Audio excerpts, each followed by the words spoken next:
네, 오늘은 어웨이크닝 시리즈 두 번째 시간 에베소 교회 처음 사랑을 회복하라라고 하는 제목으로 말씀을 나누도록 하겠습니다.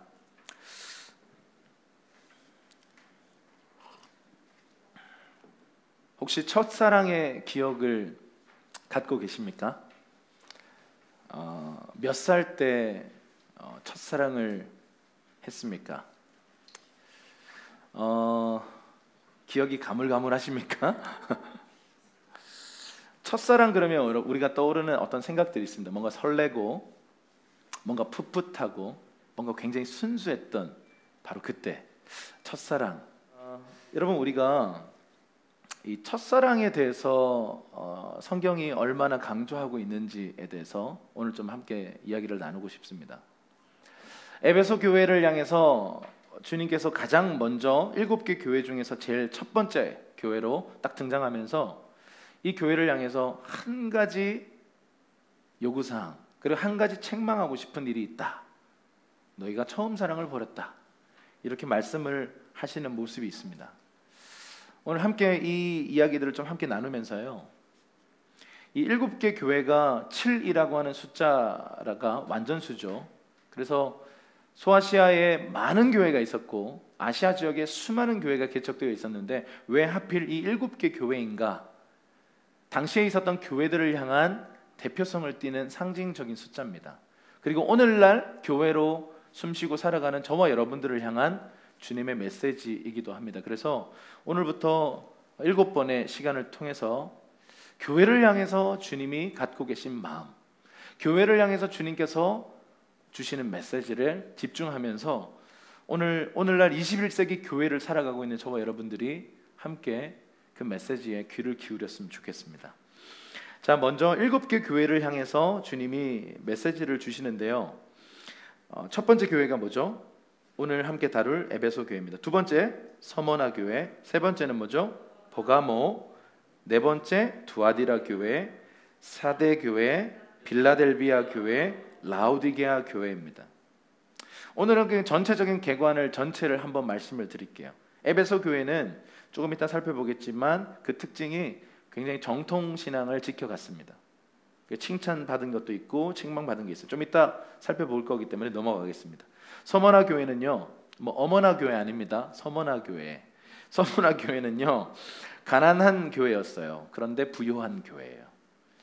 실제적으로 경제적으로는 궁핍했지만 너희는 영적으로는 부유하다라고 하는 주님께 굉장한 칭찬을 받았어요.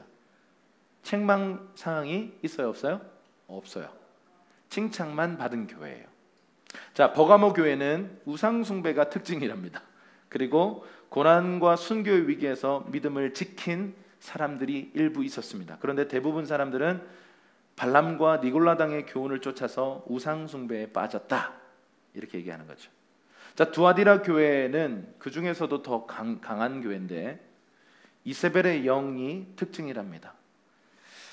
사랑, 신령한 봉사, 믿음, 회개 이런 칭찬을 받았고요.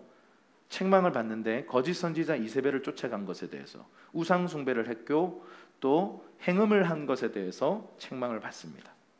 다음 교회는 사대 교회예요. 살아있으나 죽은 교회다 이렇게 말하면서 몇 사람이 영적 순결을 지켰지만 극도의 형식주의, 영적 무기력, 행함이 없는 믿음에 빠져서 책망을 받았습니다. 자, 빌라델비아 교회도 연약하지만 충성된 교회예요. 자, 아까 전에 가난하지만 부유한 교회라 그랬어요. 그런데 여기도 연약하지만 충성된 교회, 적은 능력으로 충성했던 사람들. 책망사항 있어요, 없어요? 없어요. 마지막으로 라우디게아 교회인데요, 칭찬이 없어요. 부요하나 가난한 교회, 돈은 많았어요. 가진 건 많았어요. 그런데 그들은 영적으로는 가난한 교회였어요. 그들의 특징은 미지근했어요. 차지도 않고 덥지도 않았어요. 영적 가난, 영적 수치, 영적으로 눈이 멀어버렸습니다. 뭔가 좀 여러분 구조가 지금 보이시나요? 어떤 구조로 되어 있냐면 A, B, C, C, C, B-A-로 되어 있어요. 자, 양파 껍질처럼요. 자, 제일 끝에 있는 에베소 교회와 라우디게아 교회가 한 세트예요. 최악의 교회들. 주님이 촛대를 옮기기 직전의 교회들, 그게 에베소 교회와 라오디게아 교회예요. 그리고 서머나 교회와 빌라델비아 교회는 최고의 건강한 교회예요. 칭찬만 받은 사람들. 그리고 보가모, 두아디라, 사데는 그 당시에 대부분의 교회의 모습을 띠고 있습니다. 어떤 잘하는 부분도 분명히 있는데 심각한 타협들이 있는 사람들, 타협을 하는 교회들인 거죠. 여러분, 이 7교회는 공통적으로 지금 어떤 시대일까요? 지난 시간에 말씀드렸던 것처럼 로마 제국의 지배 속에 있어요. 그래서 황제 숭배를 강요받습니다. 로마의 황제를 신으로 숭배하지 않으면 문화적인 활동, 이 세상 속에서 살아가는데 굉장한 제약을 받습니다. 특별히 이 에베소 교회는요, 황제 숭배 사상을 어떤 퍼뜨려 나가는 관문 도시로 선정되었어요. 여러분, 이 로마 시대 때 황제 숭배를 이렇게 퍼뜨리기 위해서 어떻게 했냐면 도시마다 경쟁을 붙이는데, 황제 숭배를 막 앞장서서 잘하는 이 도시는요, 막 국가에서 중앙 정부에서 막 지원을 하는 거예요. 막 극장도 세워주고 막 이것저것 막 나라에서 투자를 해서 많은 이 발전을 시켜주기 때문에 도시들마다 막 앞다퉈서 황제 숭배에 막 헌신합니다. 그런 상황 속에 크리스천들은 놓여 있었어요. 다음 시간에부터 얘기하겠지만 당시에 이제 길드의 조직에 들어가지 않으면 살아갈 수가 없는, 그건 다음 시간에 자세하게 얘기를 하겠습니다. 이 7교회는요, 이런 황제 숭배의 강요와 교회를 향한 핍박 속에 있었고, 당시 성도들은 보이는 세상의 방법대로 살 것인가, 보이지 않는 하나님 나라를 따라서 살 것인가라고 하는 이 두 갈래 길로 쫙 갈라져 있는 그런 극단적인 상황에 놓여져 있습니다. 주님을 따를 것인가, 아니면 황제를 따라갈 것인가. 황제를 따라가지 않으면 죽을지도 몰라요. 사회생활도 못하고 죽을지도 몰라요. 그런데 예수님을 따라가면 영원한 생명과 상급으로 나아가게 될 거라는 거죠. 그 두 가지의 이분법적인 갈래길 속에서 당시 성도들은 갈등을 빚었고 많은 사람들이 믿음을 저버렸어요. 그게 지금 이 요한계시록을 쓰고 있는 사도 요한이 처한 현실이었습니다. 그런데 여러분, 이 7개 교회를 향해서 계속 반복적으로 공통적으로 주는 두 가지 메시지가 있어요. 한번 따라할까요? 들을 귀 있는 자는 성령의 음성을 들으라. 들을 귀 있는 자는 들으라는 거예요. 여러분, 그 교육에 있어서 가장 중요한 파트가 뭐냐면 들음이에요.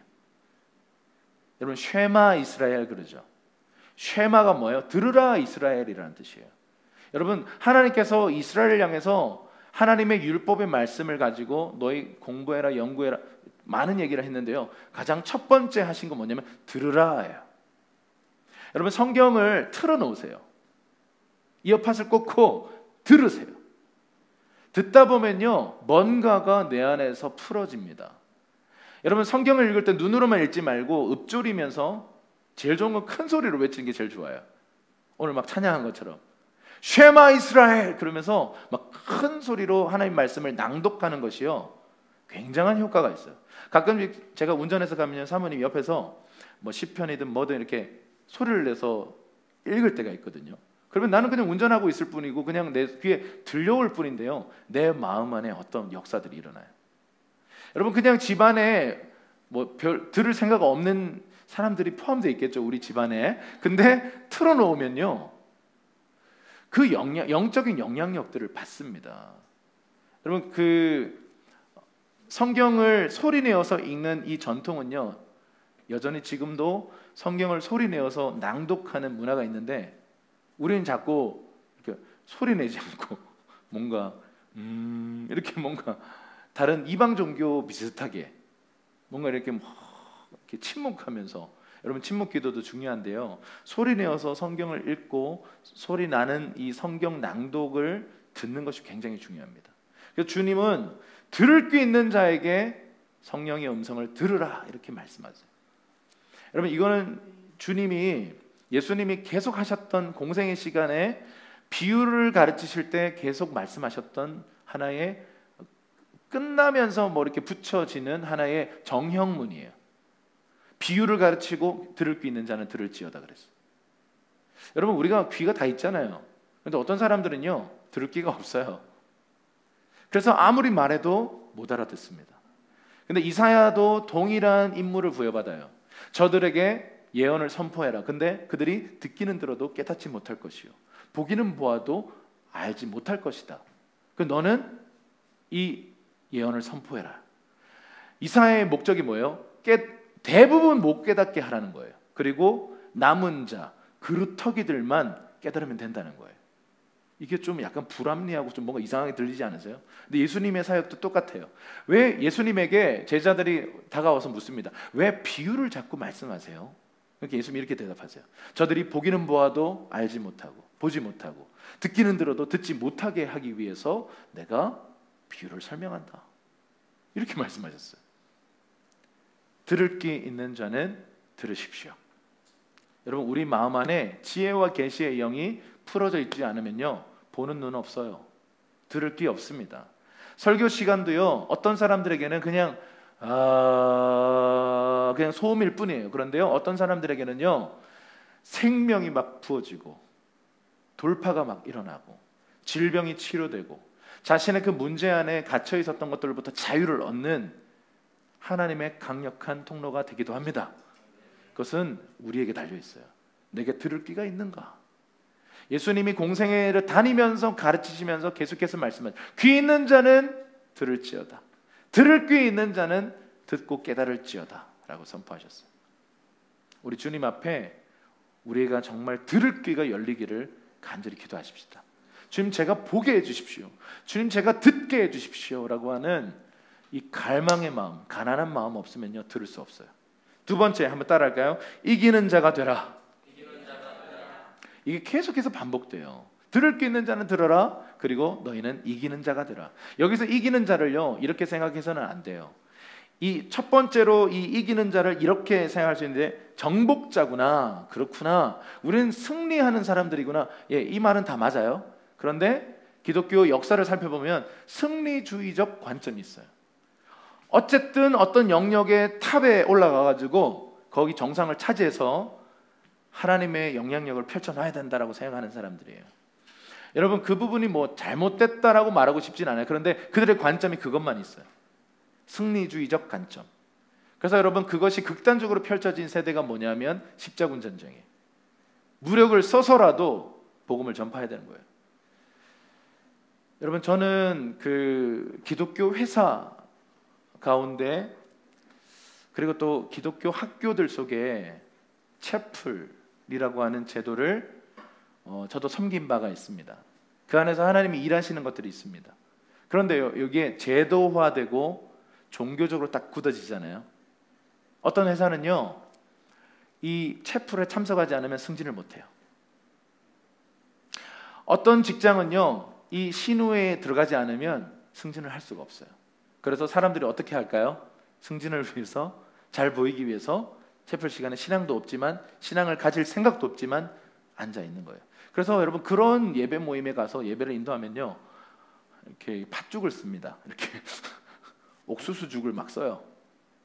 왜냐하면 예배할 생각이 전혀 없는 사람들을 예배 인도한다는 것은 참 곤혹스러운 일이에요. 여러분, 이 이기는 자가 되라라고 했을 때 정복자가 되라.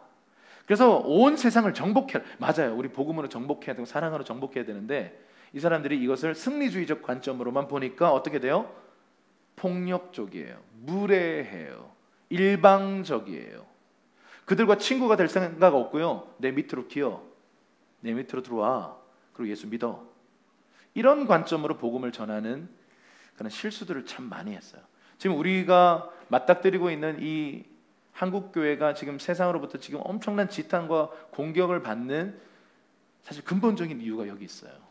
우리가 세상을 향해서 정말 친구의 모습으로 다가갔습니까? 아니면 정복자의 모습으로 다가갔습니까?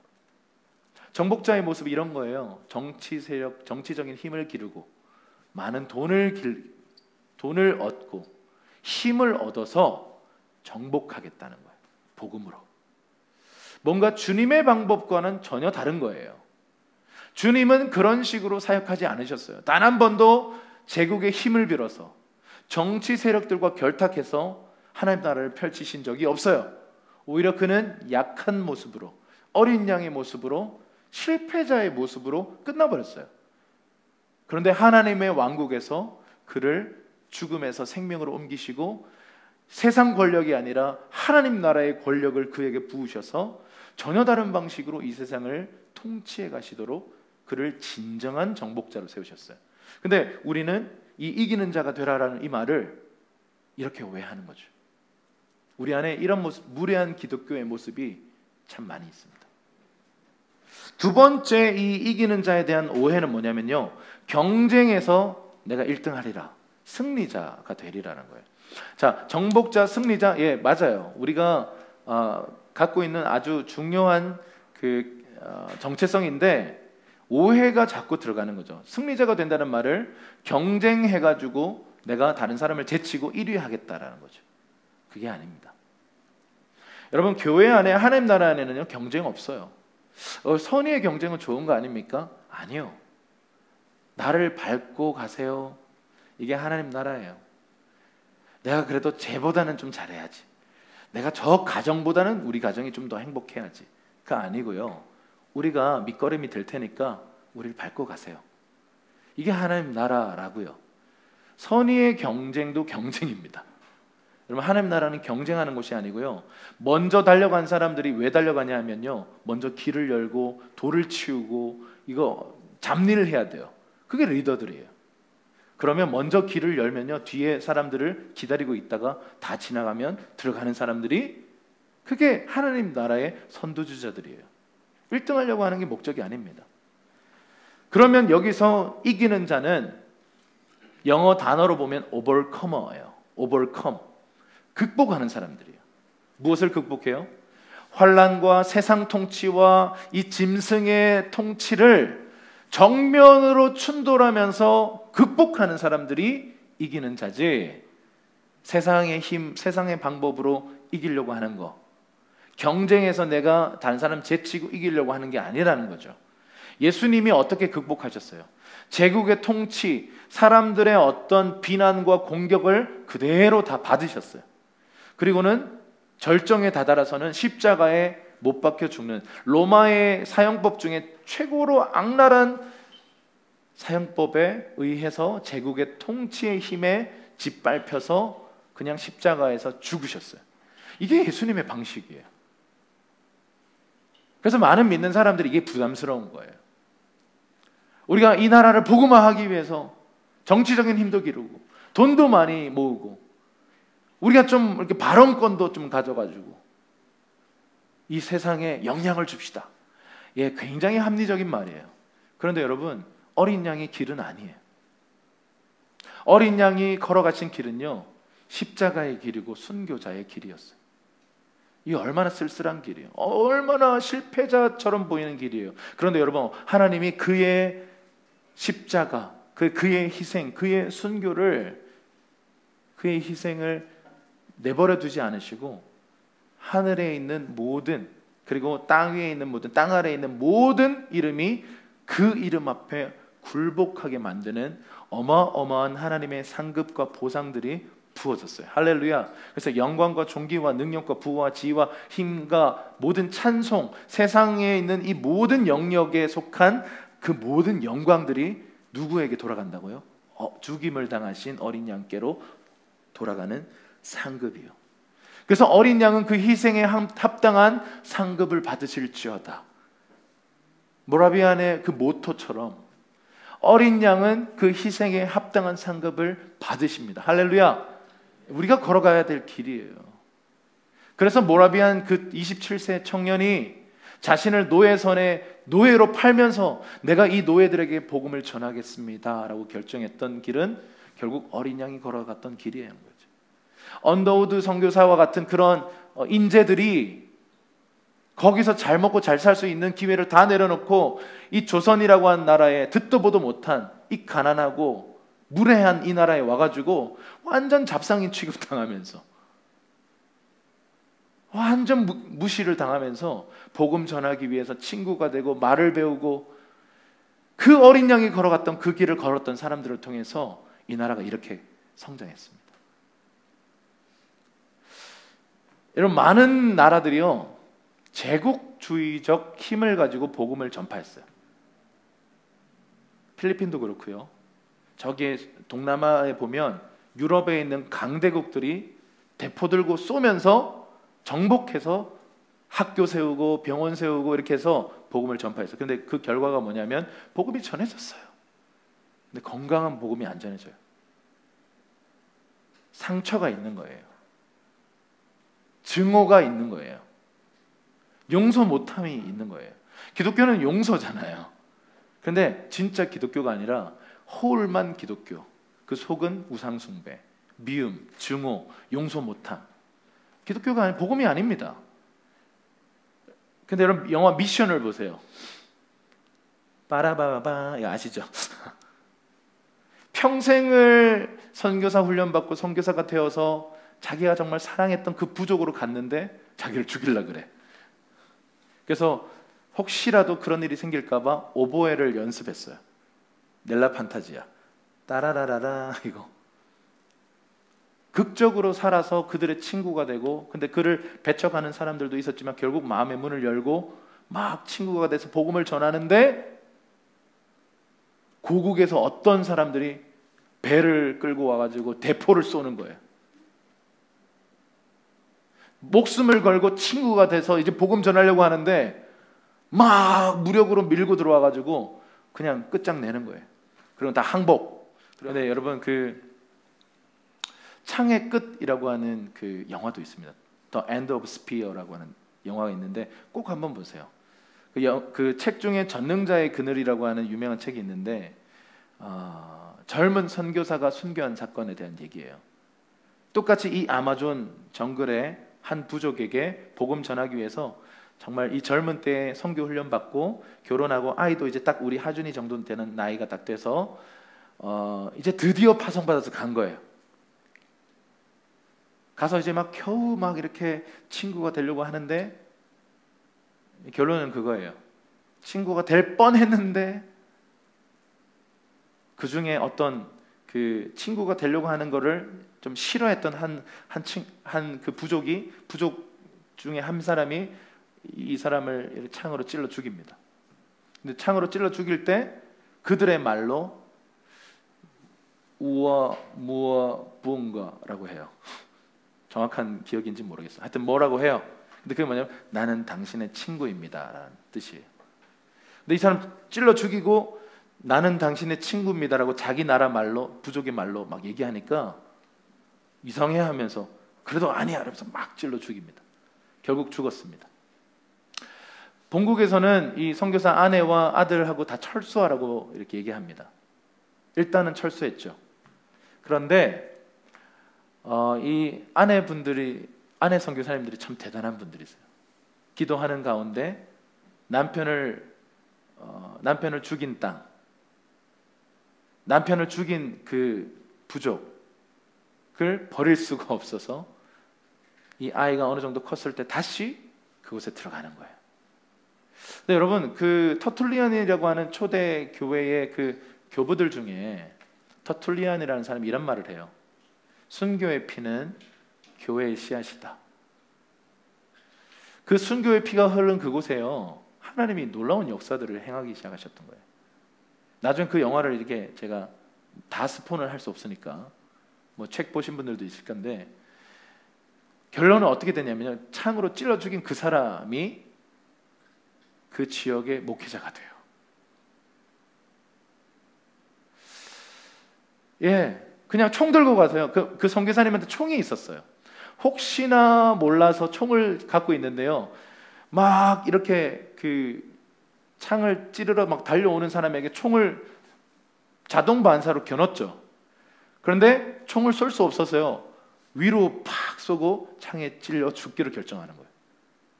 근데 여러분 수많은 사람들이 대포를 들고 총을 들고 와서요, 그들을 다 무력으로 제압한 후에 예수 믿으라고 한 거예요. 당연히 믿죠. 안 믿으면 죽이니까. 이건 예수님의 방법이 아닙니다. 지금도 여러분 이 십자군 전쟁으로 인해서 저 많은 무슬림들 그리고 또 이스라엘의 유대인들 여러 사람들이요 지금도 예수를 향한 증오를 갖고 있는데, 왜냐하면 십자군 전쟁 때문에 기독교에 대해서 굉장한 증오를 갖고 있어요. 여러분, 여기서 이기는 자가 되라 라고 했던 건 뭐냐면 무력으로 제압하는 정복자가 되라는 말이 아닙니다. 경쟁에서 막 승리하는 사람이 되라는 말이 아니에요. 예수님이 걸어갔던 것처럼 이 사탄의 짐승의 통치를 극복하는 자가 되라. 무엇을 통해서? 한번 따라합시다. 십자가와 부활. 여러분, 예수님의 방법이에요. 나는 죽고 주님이 사는 것. 그 방식으로 살아라 이렇게 말씀하신 거죠. 이것이 진정한 이김입니다. 계시록 2장 1절에 한번 큰 목소리를 읽도록 하겠습니다. 시작. 에베소 교회의 사자에게 편지하라. 오른손에 있는 7뼈를 붙잡고 7 금촛대 사이를 거니시는 이가 이르시되. 이 에베소 교회의 사자에게 편지하라라고 말하면서 이 에베소 교회의 사자라고 하는 이 대상, 편지를 주라고 하는 이 대상이 누구냐면, 사자가 누구냐면 교회 리더들을 얘기하는 거죠. 오늘날로 말하면 교회 담임 목사들이에요. 이 에베소 교회의 리더에게 편지하라 이런 뜻이 됩니다. 근데 어떤 쪽에서는 이렇게 해석하는 것도 있습니다. 그 교회의 천사에게 편지하라 로 이렇게 해석하는 두 갈래 길이 있는데, 천사에게 어떻게 편지하나?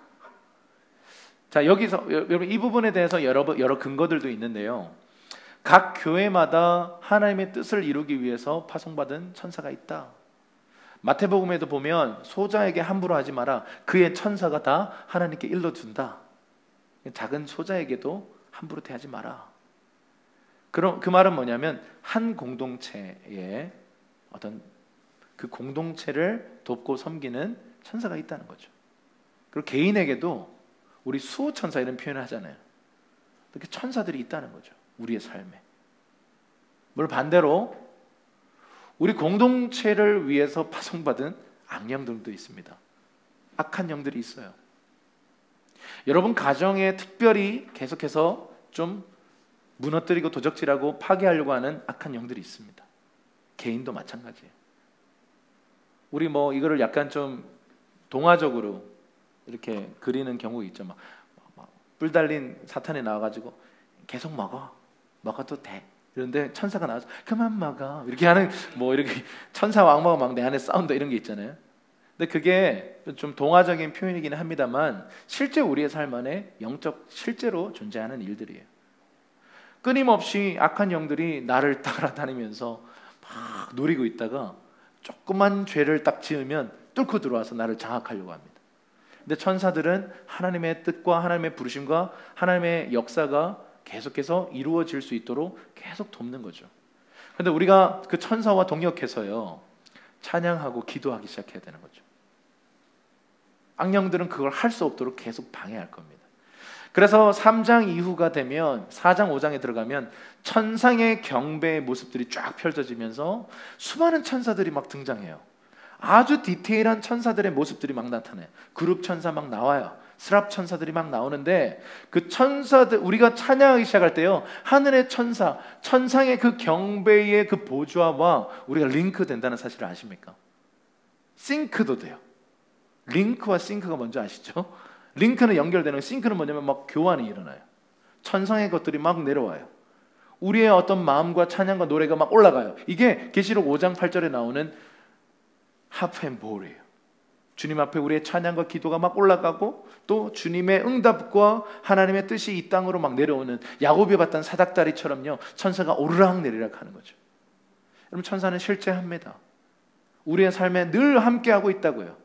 주님이 임마누엘이라는 이름에 그 뜻에 어떤 의미가 포함되어 있냐면 천군 천사로 우리를 늘 함께 다스리고 돕고 우리를 붙들고 계시다라는 뜻입니다. 그래서 여러분 함께하고 있는 천사가 있다는 사실을 기억하십시오. 그리고 이 자리에도 우리 교회에 천사가 있다는 것을 기억하십시오. 그래서 어쨌든 주님은 어떤 분이세요? 오른손에 있는 7별을 붙잡고 라고 했는데, 자, 7 금촛대는 각 교회를 상징한다고 말씀드렸어요. 일곱 별은 무엇을 상징한다고 말씀드렸습니까? 일곱 개 교회의 리더들을 상징해요. 예수님은요, 각 교회 사이에 지금 에베소 교회를 향해서 자신을 계시하시기를, 여러분 그 일곱 개 교회마다 예수님은 자신을 다르게 계시하시는데 이 에베소 교회를 향해서 이렇게 자신을 계시하세요. 금초대 사이, 다시 말하면 일곱 개 교회들 사이에 함께 계시면서 교회 리더들을 붙들고 계시다는 거예요. 할렐루야. 예수님 그런 분이세요. 예수님 우리 회중 가운데 계시는 분이십니다. 그리고 이 교회를 딱 붙잡고 계시는 분이세요. 교회가 흔들리고 한국 교회가 지금 흔들리는 것 같고 땅에 짓밟히는 것 같은 상황이 있다 할지라도요, 예수님은 여전히 이 말씀대로 교회 가운데, 회중 가운데 거하시면서 교회를 붙들고 계십니다. 그 예수님께서 지금 뭐라고 말씀하시는지 한번 계속 보도록 하겠습니다. 그 전에 우리 이 에베소 지역에 대한 배경을 짧게 말씀을 드릴게요. 한번 그림 한번 보여주실래요? 여기가 이제 에베소 지역이에요. 지금의 터키 지역입니다. 이게 예전에 그 도서관이었다고 합니다. 다음 그림. 이게 대형 원형 극장이에요. 여기서 놀라운데요. 여기서 그냥 육성으로 말하면 여기 들어와 있는 모든 사람들이 쨍쨍하게 쩌렁쩌렁하게 듣는 거예요. 다음 그림. 이게 이제 이 에베소 지역의 가장 대표적인 건물인데 안타깝게도 우상 숭배하는 신전입니다. 아데미 여신 신전이에요. 자, 이 헬라판 바알 숭배예요. 헬라판 바알과 아세라 숭배인데 저기서 여사제들과 이 남자들이 막 이 신전에 예배하러 가서 성행위를 막 난잡하게 합니다. 그 엉망진창인 그런 음란하고 우상 숭배로 가득한 도시가 바로 이 에베소입니다.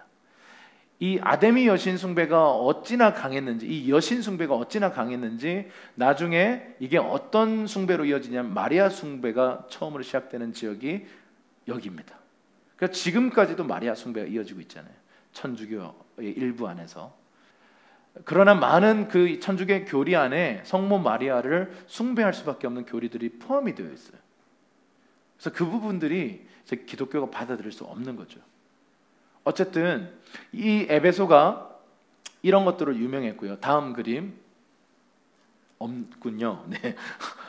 자, 여기 포인트 보시면 첫 번째 점 보시면 소아시아 서부 해안에 있었던 항구 도시였어요. 자, 항구 도시들의 특징이 있습니다. 금융과 무역의 중심지. 돈이 많아요. 돈이 많은 도시예요. 자, 두 번째, 시리아의 안디옥과 함께 로마 제국에서 가장 큰 도시 가운데 하나. 로마 제국에서 주목하고 있는 도시예요. 세 번째, 아데미 여신 숭배가 성행했고 방금 말씀드린 것처럼 헬라판 바알 아세라 숭배고요. 그에 못지않게 아까 말씀드린 것처럼 황제 숭배를 앞다퉈서 경쟁해서 황제 숭배했던 사람들. 네 번째, 거대한 반원형 대형 극장, 아까 보셨던 그 엄청난 그런 건축물이 있습니다. 소아시아에 들어가는 관문 도시였고 부자 항구 도시였다. 그럼 이 항구 도시의 특징이 있습니다. 인종의 전시장이에요. 수많은 인종들이 들어왔고 수많은 문화들이 들어와서 수용적이에요. 여러분 대구와 부산만 비교해도요, 부산은 굉장히 수용적이더라고요. 세긴 한데 좀 수용적인 태도를 갖고 있어요. 저희가 그 몇 년 전에 우리 교회에서 그 전도 여행을 부산으로 갔었어요. 부산 사람들이 굉장히 호탕하고 굉장히 적극적으로 웰컴해주고 굉장히 좀 이렇게 좀 다르더라고요, 느낌이. 그래서 참 좋았다라는 생각이 들었습니다. 어쨌든 그런 곳이라는 거죠. 요한이 여기에 살았어요. 어머니 마리아를 모시고 살았어요. 예수님이 십자가에 달리셨을 때 그 요한을 보면서 뭐라고 얘기해요? 어머니 마리아를 보면서 네 어머니다. 이 말은 뭐예요? 네가 좀 모셔라. 요한이 순종하죠. 그래 평생을 마리아를 모시고 삽니다. 어머니라고 부르면서 정말 어머니와 아들의 관계가 됩니다. 그리고 나서 이 마리아가 여기서 이제 죽었는데 마리아 숭배가 이 여신 사상과 연결되어서 이 지역을 중심으로 퍼져가는 거죠. 이건 참 굉장히 안타까운 일이죠. 그리고 바울의 후기 선교사에게 중심지였습니다. 그 얘기를 잠깐 좀 하겠습니다. 사도행전 19장 8절 10절 우리 큰 목소리로 함께 읽겠습니다. 시작. 바울이 회당에 들어가 석 달 동안 담대히 하나님 나라에 관하여 강론하며 권면하되 어떤 사람들은 마음이 굳어 순종하지 않고 무리 앞에서 이 도를 비방하거늘 바울이 그들을 떠나 제자를 따로 세우고 두란노 소원에서 날마다 강론하니라. 2해 동안 이같이 하니 아시아에 사는 자는 유대인이나 헬라인이나 다 주의 말씀을 듣더라. 아멘. 사도 바울과 브리스길라와 아굴라라고 하는 이 부부가 있어요. 사도 바울을 도왔던 협력자들, 동역자들인데 이 부부가 참 귀해요. 그리고 직업도 똑같았어요. 텐트 메이킹, 천막을 직공하는 그 같은 일을 했기 때문에 함께 다니면서요 텐트 메이킹하고 판매해서 그 돈을 가지고 선교했어요. 그래서 이 팀이 딱 돼가지고 사도 바울을 도와서 이 에베소 지역에 와서 복음을 막 전합니다. 그리고 나서 복음을 전했는데 굉장히 강팍한 사람들이 많은 거예요. 복음을 잘 안 받아들이는 거예요. 그래서 사도 바울이 무엇을 결정하냐면 여기서 좀 오래 머물러야겠구나. 그리고는 여러분 아까도 말씀드린 귀 있는 자들이 항상 있어요. 그래서 사도 바울을 막 이렇게 따르는 제자 그룹들이 소수가 있었어요. 그래서 이들을 이 쉽지 않은 이 도시에 제대로 무장하고 훈련하지 않으면 안 되겠구나. 그래서 2년을 이들을 제자화하기로 결정해요. 그리고 두란노 소원이라고 들어보셨죠? 한 개인의 서고예요. 거기를 하나의 교회로 세워서 2년 동안 하나님 나라를 강론해요. 제자들만 가르친 게 아니라 원하면 누구든지 와서 들을 수 있도록요. 오늘날로 말하면 훈련 학교를 열었던 거예요. DTS를 열어가지고 이 돈 내고 이렇게 뭐 돈은 안 냈을 할렐루야 뭐 어떤지 모르겠는데 하여튼 제자 그룹 등록된 학생들 외에도 오픈 집회를 한 거예요. 그래서 헬라인이나 유대인이나 아시아 사는 사람들은요 지나가다가 말씀 듣고 지나다가다 말씀 듣고. 여러분 오늘날에도 교회는 이런 두란노 소원과 같은 역할을 해야 된다고 믿습니다. 계속해서 하나님 나라를요 강론해야 돼요. 하나님 나라의 이 비밀들을요 계속 가르치는 일들을 해야 돼요. 하나님 나라를 설교하고 가르치는 교사들이 이 가운데 일어날지어다. 여러분 일어나서 가르치셔야 돼요. 교회의 기능 중에 정말 중요한 기능이 뭐냐면 말씀을 가르치는 거예요. 말씀을 가르치다 보면요 내가 정말 사모해서 오는 사람도 있는데 지나가다 끌려오는 사람도 있어요. 끌려와가지고 인생이 변하는 거예요. 할렐루야. 수련회 끌려가가지고 인생 바뀌는 거예요. 서원하고 헌신하는 겁니다. 여러분 교회에서 계속해서 하나님의 말씀이요 강론되어지고 가르쳐줘야 돼요. 이건 목사만이 할 일이 아니고요 특별히 성경 교사로 부름받은 여러분들 중에 말씀에 대한 은사가 있고 가르치는 은사가 있고 이런 분들이 있다면요 주님이 부담을 주실 때 준비하십시오. 전 평신도인데요 준비하십시오. 성경을 체계적으로 읽고 공부하고 가르치는 일들을 위해 헌신하십시오. 여러분 지금 이 일들을 통해서 어떤 일이 벌어지냐면요 에베소 지역에 트랜스포메이션이 일어나요. 그렇게 우상숭배가 심각하고 돈 많고 막 잘난 체하고 교만했던 이 도시 안에 2년, 3년 가까이를 사도 바울이 머물면서 제자 훈련을 하니까 훈련학교를 열어서 막 계속해서 사람들을 가르치니까 어떤 일이 벌어지냐면 도시적인 변화가 시작되는데 주술가들, 무당들이요 자기들 우상숭배하던 거 다 들고 와서 태워버리는 거예요. 약 1조 원이 넘는 수많은 우상숭배하던 것들을요 막 태워버리고 주님께 헌신하는 도시적인 부흥이 있었던 곳이 에베소예요.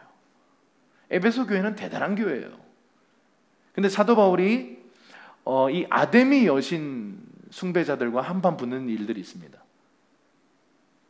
근데 이 아데미 여신 숭배자들이요 너무 완전 그냥 미쳤어요. 이 2시간 동안 에베소 사람들의 아데미여, 에베소 사람들의 아데미여 그러면서요 2시간을 찬양하는 거예요. 사도 바울을 죽일 듯이 쳐다보면서 광분했어요.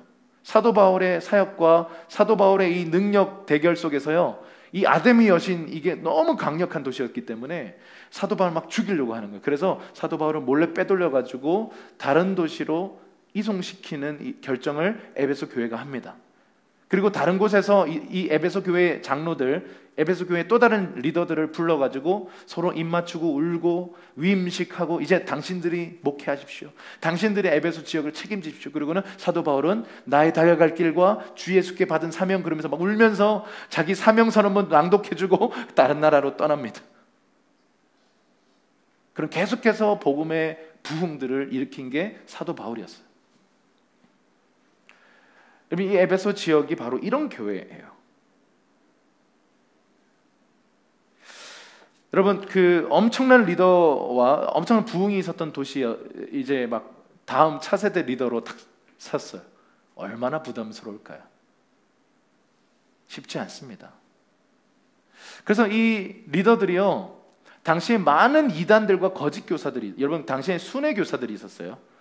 순회 사역자들이 참 많았어요. 그래서 그 순회 사역자들을 검증할 수 있는 길이 잘 없어요. 나 순회 사역자요, 나 사도요 이러면서 와가지고는 내가 이 교회에서 강론하겠소 이러면 성도 입장에서 어떻게 해요? 그런가 보다 하고 이렇게 맡기죠. 근데 자꾸 이상한 소리를 해요. 예수는 인간이 아니다 이러면서 막 이상한 소리를 하는 거예요. 그러니까 초대교회 안에 많은 문제들이 일어났습니다.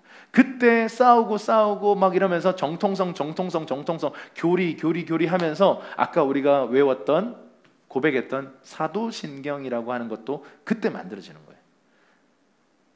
사도들이 만든 게 아니에요.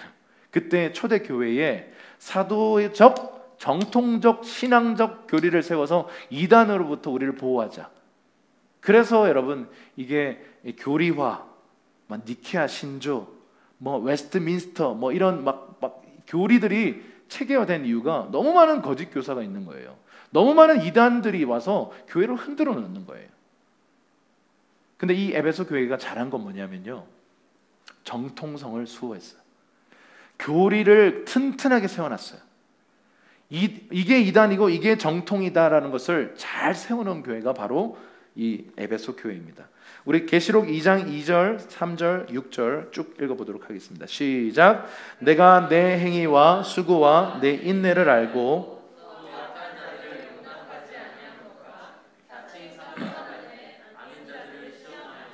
그의 거짓된 것을 네가 드러낸 것과 또 내가 참고 내 이름을 위하여 견디고 게으르지 아니한 것을 아노라.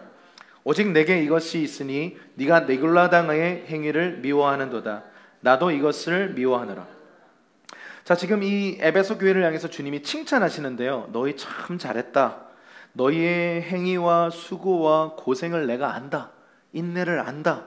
너희가 참 부지런하게 살았다. 그러면서 거짓 교사들의 이단적 교리를 밝혀내고 그것으로부터 교회를 보호했다. 참 잘했다. 정통성을 수호했고 진리를 수호했고 성경 공부 열심히 했다. 잘했다. 이렇게 지금 예수님이 칭찬하고 계세요. 여기까지만 보면 좋은 교회, 멋진 교회라고 생각하는데 예수님이 그 이후에 그러면서 의외의 이야기를 하는데 그 결과가 참혹해요. 한번 읽어볼게요. 4절 5절입니다. 시작. 그러나 너를 책망할 것이 있나니 너의 처음 사랑을 버렸느니라. 그러므로 어디서 떨어졌는지를 생각하고 회개하여 처음 행위를 가지라. 만일 그리하지 아니하면 내가 내게 가서 내 촛대를 그 자리에서 옮기리라. 칭찬 이렇게 잔뜩 하시더니 한 가지 책망할 게 있대요. 그게 뭐예요? 처음 사랑, 첫사랑을 버렸다라고 말하는 거죠. 근데 그 결과가 뭐냐면요, 끝에 보시면 네가 회개하지 않으면 촛대를 옮기겠다 이렇게 말씀하셔요. 촛대가 뭐예요? 교회라고 말씀드렸어요. 예수님이 떠나겠다라는 거죠. 더 이상 교회가 아니다. 도대체 이 처음 사랑을 버린다는 게 무엇이길래 예수님이 이렇게까지 강한 어조로 말씀하실까요? 여러분, 이 교회가 부흥을 경험했고요, 이 교회는 정말 하나님 앞에 충만했던 교회고 진리의 수호자였던 교회예요. 성경도 빠삭하게 알아요. 근데 주님이 처음 사랑을 버렸기 때문에 촛대를 옮기겠다. 라우디게어 교회와 한 세트가 돼가지고 나는 너희를 회개하지 않으면 놓아버리겠다 라고 말씀하시는 거예요. 처음 사랑을 잃어버렸다라는 거예요.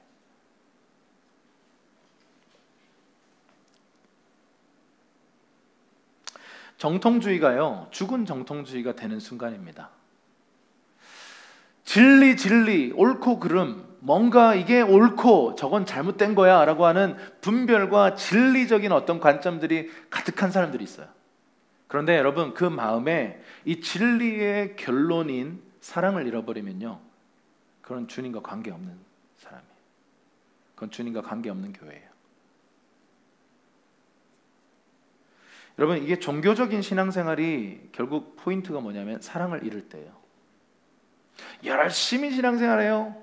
율법적으로 이것도 지켜내고 막 새벽에도 막 밤에도 막 이 규율을 다 지켜요. 말씀의 능력을 또 믿고요. 그런데 자꾸 누군가에 대한 판단이 올라와요. 저 인간은 말씀도 안 지켜. 저 인간은 저래서 사는데 신명기 몇 장 몇 절에 그 말씀에 의하여 저 인간은 저주받을 거야. 내가 알고 있는 이 성경 지식을 가지고 사랑하는 데 사용하지 않고 누군가를 판단하고 원망하고 불평하는 일에 쓰는 거죠.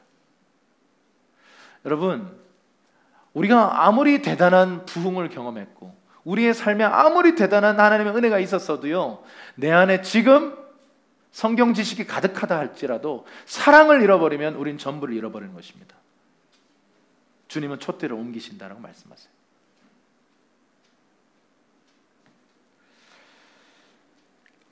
주님의 처방전이 뭐예요? 한번 따라할까요? 어디서부터 잘못됐는지 생각하라. 첫 번째는 생각하는 거예요. 내가 왜 이러지? 내가 요즘 왜 이렇게 사랑이 없지? 내가 왜 주님을 사랑하지 않고 교회에 오고 뭔가 신앙생활 하는 게 이게 부담스럽지? 내가, 여러분, 우리가 그럴 때가 있잖아요. 누가 시키지 않아도 막 교회 막 달려가고 기도실에 막 들어가서 안 나오고. 우리는 기도실 없었는데 그런 소리 하지 마시고요. 그 말이죠. 여러분, 제가 아는 그 고등학생 하나는요, 야자 마치고 굳이 교회에 와가지고 기도하고 집에 가는 거예요. 시간이 11시 반인가 그래요. 근데 굳이 그렇게 한대.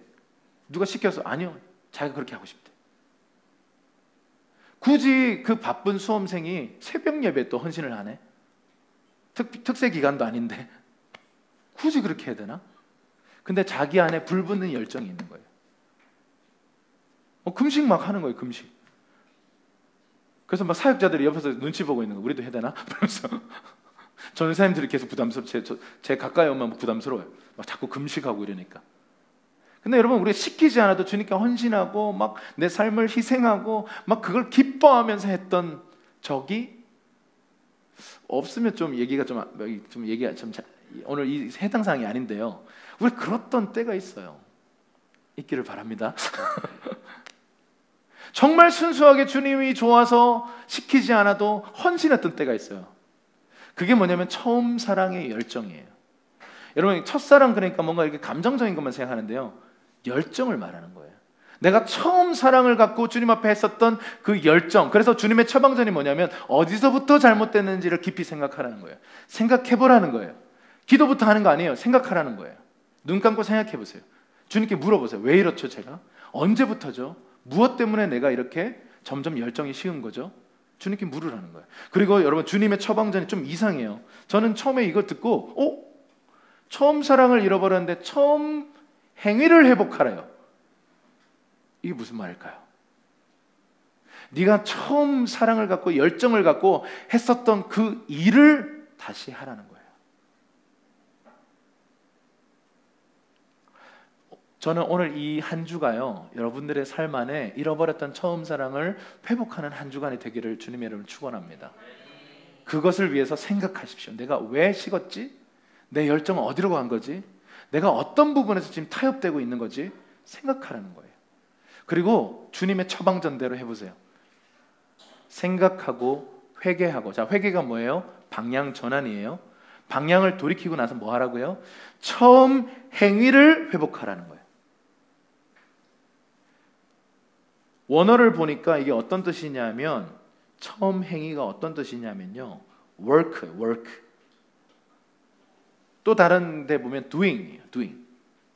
내가 했었던 그 일, 그걸 회복하라는 거죠. 여러분 첫사랑 때 그 열정을 갖고 여러분 뭐 하셨어요?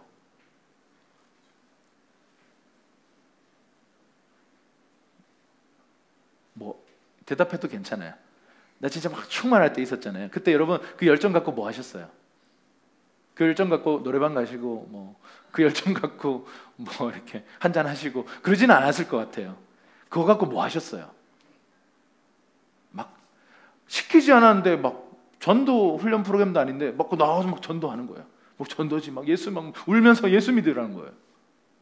지금 여러분 각계 가층의 리더십들로 이렇게 주님 쓰시는 분들의 옛날 얘기 들어보면요, 그렇게 사셨어요.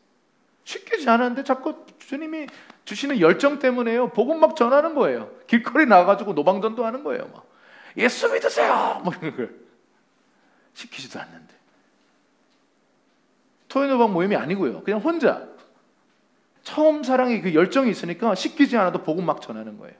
시키지 않아도 기도실에 들어가서 2시간, 3시간 기도하는 거예요. 시키지 않아도 묵상책 사가지고 막 묵상한다고 막 앉아있는 거예요. 우리가 처음 예수님을 만나고 감격을 느끼고 막 거듭나서 이 기쁨이 충만했을 때 여러분 뭐 하셨어요? 그거 행위를 회복하라는 거예요. 에베소 교회는요, 강력한 복음 전파의 운동이 있었어요.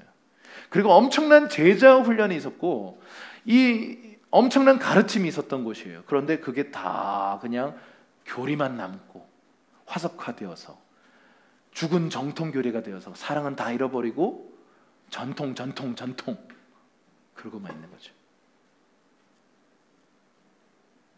주님이 생각하고 회개하고 처음 행위를 회복하라 이렇게 말씀하십니다.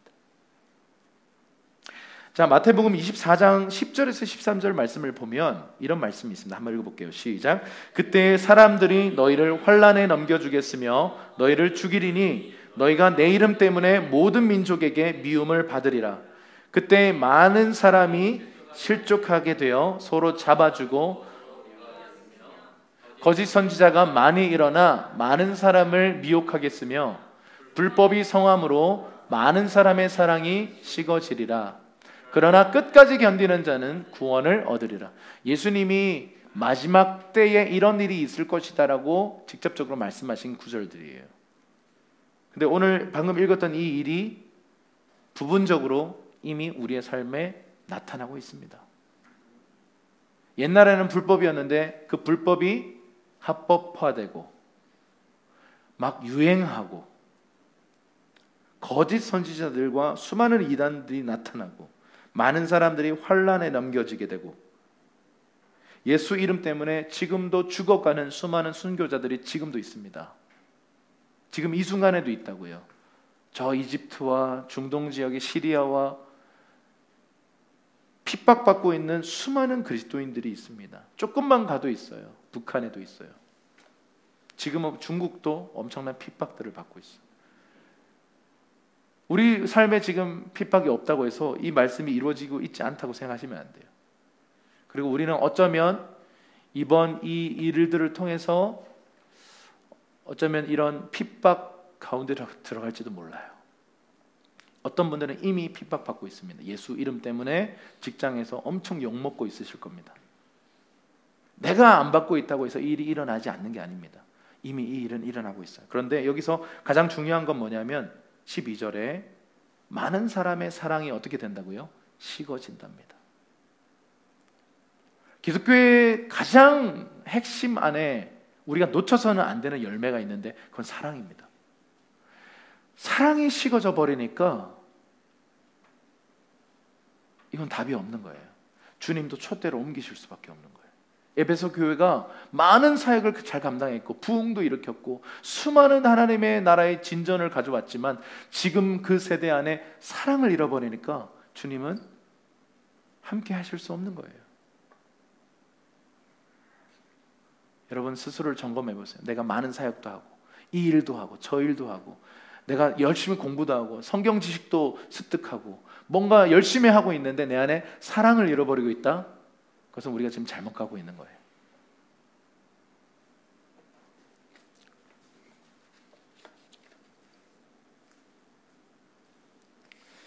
한번 정리를 해보죠. 처음 사랑을 잃은 에베소 교회에게 주님은 생각하고 회개하고 처음 사랑으로 행했던 행위, 이 works 이것들을 다시 회복해라 이렇게 말씀하고 있습니다. 다시 시작해라. 에베소 교회가 처음 사랑으로 행했던 처음 행위는 강력한 복음 전도와 제자 훈련입니다. 그 일을 다시 시작해라 이렇게 말씀하신 거죠.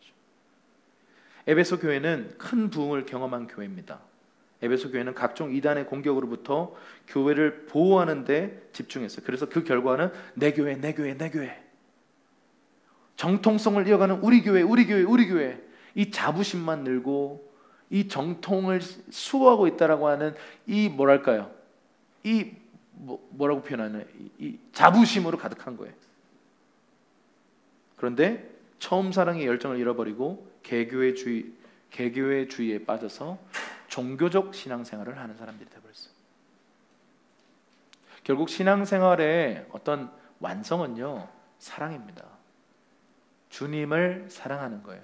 그래서 풍삼기, 풍성한 삶의 기초를 보면 다양한 이야기를 하다가 뒤쪽에 가면 이걸 얘기해요. 주님을 바라보고 주님을 닮아가고 주님을 사랑하는 삶. 그것이 우리의 부르심이다라는 얘기를 해요. 그리고 여러분, 그 주님을 사랑하는 삶의 결과가 뭘까요? 나 자신을 건강하게 사랑하고 이웃을 사랑하고 세상을 사랑할 수밖에 없습니다. 이 사랑을 잃어버리면 전부를 잃어버린다는 거예요. 그래서 오늘 우리 소모임은 없지만 오늘은 좀 취소하기로 했잖아요. 질문을 드리긴 할게요. 당신은 정통적인 교리 위에 서 있습니까? 중요한 겁니다. 이단적 교리 위에 서 있으면 안 돼요. 할렐루야. 네, 그걸 잘 끊어내셔야 돼요. 그리고 동시에 처음 사랑과 열정을 유지하고 있습니까? 이게 참 쉽지 않습니다. 냉철한 이성을 사용해서 교리도 공부해야 돼요. 성경 공부도 해야 돼요. 그런데 뜨거운 열정을 계속 유지하고 있는가예요. 근데 만약 그렇지 않다면 내가 지금 회복해야 될 처음 행위는 뭐냐라는 거예요. 그거를 생각해 보시라는 거예요. 계시록 2장 7절 우리 큰 목소리로 읽어보겠습니다. 마지막 구절입니다. 시작. 귀 있는 자는 성령이 교회들에게 하시는 말씀을 들을지어다. 이기는 그에게는 내가 하나님의 낭월에 있는 생명나무의 열매를 주어 먹게 하리라. 아멘. 계속 이게 반복됩니다. 귀 있는 자는 성령이 교회에게 하시는 음성을 들어라. 이기는 자에게는 내가 하나님의 낙원에 있는 생명나무의 열매를 주어 먹게 하겠다. 여러분, 그 7개 교회마다 이 상급의 약속이 다 달라요. 내용이 다 달라요. 여기 보면 하나님 낙원에 있는 생명나무의 열매를 주어서 먹게 하겠다는 거죠. 여러분, 우리에게 이 7번의 이 설교를 통해서 영적 각성이 있기를 바랍니다. 회개의 영이 부어지기를 바랍니다. 처음 사랑을 회복하라라고 우리에게 사실은 조금 강한 어조로 외치고 계시는 예수님의 음성을 들으십시오. 그리고 처음 행위를 회복하십시오. 그것을 위해서 생각하는 여러분이 되기를 바랍니다. 이번 한 주간 그것을 회복하는 한 주간이 되기를 바라요. 한국교회가 지금 굉장히 어려운 상황입니다. 코로나 관련해서 굉장히 설 자리를 잃은, 우리가 정말 세상에 무례했고 약속을 지키지 않았고 방역을 수칙을 지키지 않은 것에 대해서 사과하고 진심으로 용서를 구해야 된다고 저는 생각합니다. 그런데 그것만 하고 있는 게 아니고요. 또 어떤 사람들은 전 모 목사를 막 욕하고 막 비난하고 그런 거 하면서 시간 보내지 말고요. 오늘 우리를 향해서 빛을 비추고 계시는 그리스도의 빛 앞에 잠들어 있던 우리의 심령을 깨워내십시다.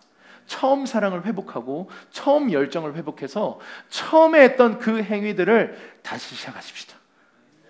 이번 한 주간 그 일을 위해서 싸우십시다. 그래서 이 시간 잠깐 생각하는 시간 갖겠습니다. 제가 지금 어디서부터 잘못됐는지 잘 모르겠습니다. 정말 제가 순수하게 계산하지 않고 정말 나의 모든 것을 드렸던 때가 있습니다. 그런데 어느새 자꾸 계산하고 몸살이고 적당하게 헌신하고 적당하게 하나님 앞에 드리고. 여러분 두 눈을 감고 생각해 보십시오. 반주를 좀 해주시고.